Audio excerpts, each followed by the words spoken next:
This month marks the 57th anniversary of the Civil Rights March from Selma to Montgomery, Alabama. The peaceful demonstration for voting rights met with police violence, galvanized young civil rights leaders to run for office, including the late Congressman John Lewis. Jeff Bennett reports on the legacy of that generation and a new era of lawmakers driven from protest to the halls of power.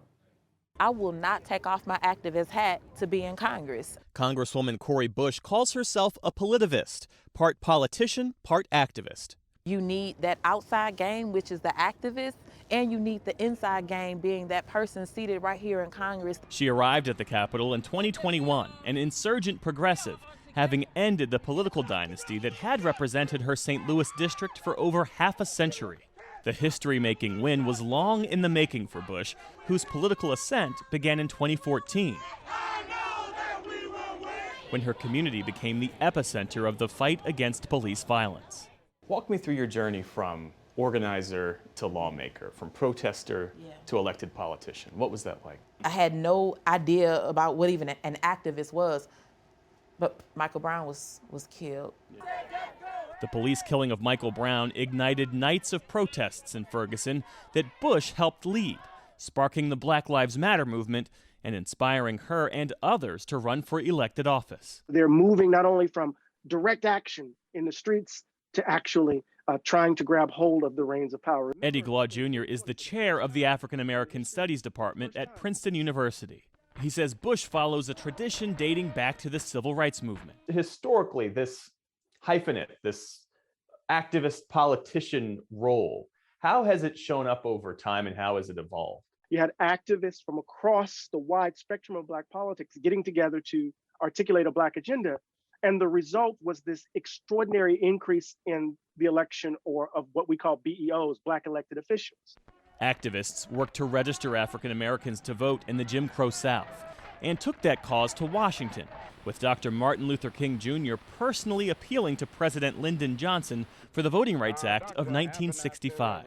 I also requested of the president that as soon as the bill is signed, that immediately federal examiners would be placed in certain key counties where we have faced a great deal of resistance.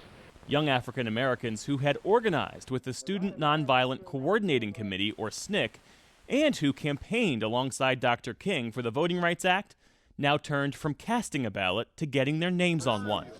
So I realize that this is a rough road. Like Shirley Chisholm in 1968, the first Black woman elected to Congress and to run in a major presidential primary. What's wrong with my running for president of this country? And the late Congressman John Lewis, known for giving a speech at the March on Washington, and who was famously beaten and bloodied by police in 1965 as he crossed Alabama's Edmund Pettus Bridge to peacefully demonstrate for voting rights, an incident Lewis marked every year until his death in 2020. History reminds us that on March 7, 1965, we loved America so dearly, we were ready to die for her. Lewis took his fight to Congress. The bill is mean, it is base, it is downright low down. In 2016, he rallied dozens of Democrats to action after the Pulse nightclub shooting in Orlando, leading a sit-in on the House floor lasting some 25 hours. We're calling on the leadership of the House to bring common sense gun control legislation to the House floor. Bush, currently serving her first term, says she shares Lewis's approach. I pulled from my toolbox as an organizer. What do? You put yourself on the line first. This past August, some 11 million Americans were behind on rent and at risk of losing their homes, with the pandemic-related pause on evictions set to expire. Bush says she knew the feeling firsthand as a single mom who had 3 times been evicted.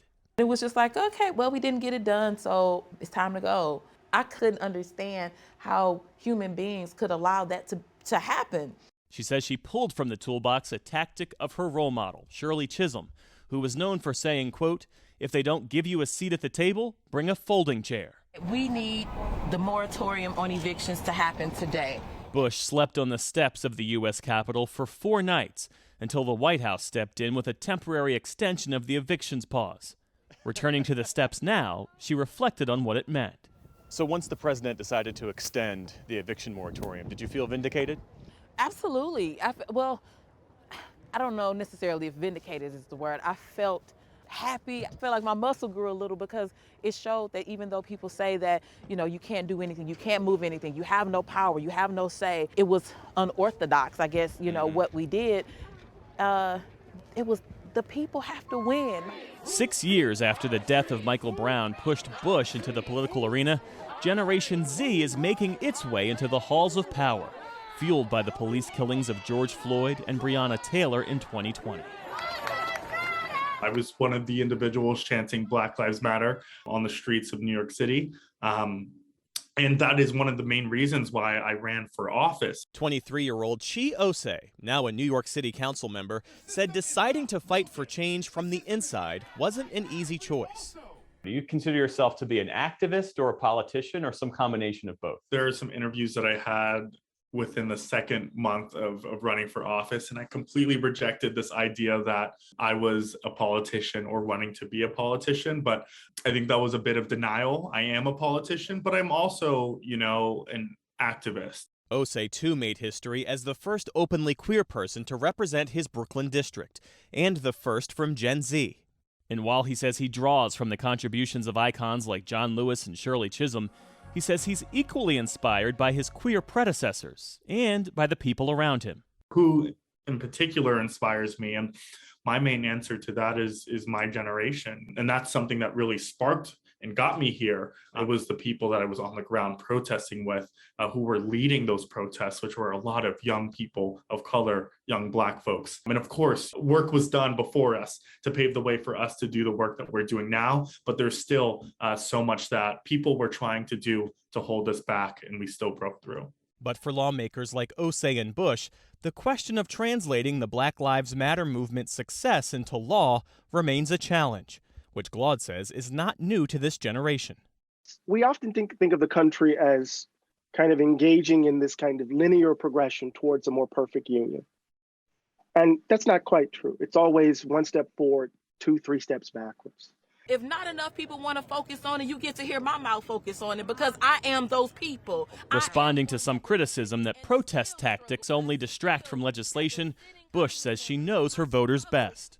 The people of St. Louis elected me with a T-shirt on and with boots. Ann says the failures of traditional politics are what brought her to Congress in the first place. There is a situation happening in St. Louis that needs to be addressed that didn't happen overnight. But you have been here for a while and you didn't use your power, your pen, or the purse to be able to affect that. So now I'm here. You built me. If you don't like how I'm doing it, you should have fixed it before Corey got here. A new generation of activists in politics, taking lessons from leaders past and carving their own way towards change. For the PBS NewsHour, I'm Jeff Bennett.